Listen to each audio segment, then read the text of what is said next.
বাংলাদেশের জন্ম থেকে আজ পর্যন্ত এই সুযোগ আর আসে নাই, যে সুযোগ তোমরা আমাদের হাতে তুলে দেবে। এই সুযোগ যেন হাতছাড়া না।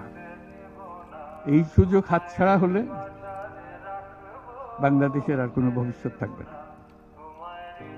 এটা কোনো আর দেশ, এটা কোনো রাষ্ট্র আর থাকবে না।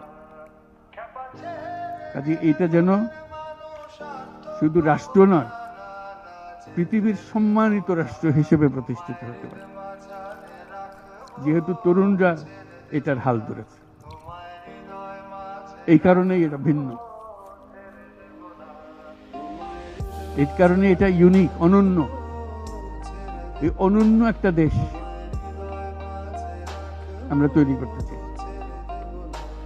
মানুষ এসে এটা, দুনিয়ার মানুষ এটা এসে দেখে যাবে, তোমাদের কাছে শিখতে আসবে, তোমাদেরকে নিয়ে যাবে।